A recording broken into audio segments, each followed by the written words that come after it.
প্রধান উপদেষ্টা ডক্টর মোহাম্মদ ইউনূসের কাছে স্মারকলিপি দিতে যাওয়ার সময় ধর্ষণ ও নিপীড়নের বিরুদ্ধে বাংলাদেশ প্ল্যাটফর্ম সদস্যদের সঙ্গে সংঘর্ষের ঘটনায় মামলা করেছে পুলিশ। আসামি হিসেবে 12 জনের নাম উল্লেখ করা হয়েছে, আর অজ্ঞাতনামা আসামির সংখ্যা 70 থেকে 80 জন। পুলিশের পক্ষে মামলাটি করেন রমনা মডেল থানার উপপরিদর্শক আবুল খায়ের। মামলায় আসামিদের পলাতক দেখানো হয়েছে।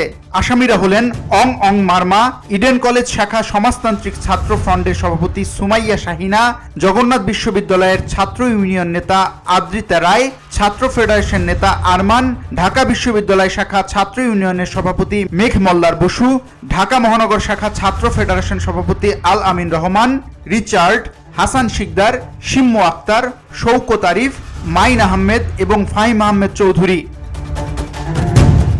এর আগে গতকাল মঙ্গলবার নারীর প্রতি সহিংসতা, ধর্ষণ ও নির্যাতনের বিচারের দাবিতে শাহবাগে অবস্থান কর্মসূচি পালন করেন রাজধানীর 30টি কলেজের শিক্ষার্থীরা।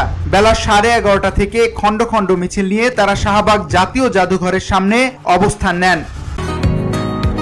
বসুন্ধরা, উত্তরা, বনশ্রী, কুড়িল ও বাড্ডা সহ রাজধানীর বিভিন্ন স্থানে অভিজাত ও অত্যাধুনিক মানের ফ্ল্যাট কেনার এক নির্ভরযোগ্য প্রতিষ্ঠান প্লেজেন্ট প্রপার্টিজ লিমিটেড।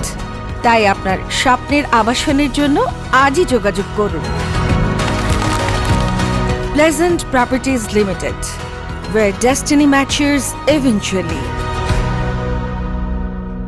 ধর্ষণ ও নিপীড়নের বিরুদ্ধে বাংলাদেশ প্ল্যাটফর্ম সদস্যরা রাজু ভাস্কর্যের সামনে থেকে মিছিল নিয়ে প্রধান উপদেষ্টাকে স্মারকলিপি দিতে যাচ্ছিলেন। পথে হোটেল ইন্টারকন্টিনেন্টালের সামনে তাদের বাধা দেয় পুলিশ। সে সময় পুলিশের সঙ্গে শিক্ষার্থীদের বাকবিতণ্ডা হয়। এক পর্যায়ে বিক্ষোভকারীদের সঙ্গে পুলিশের সংঘর্ষ বাধে।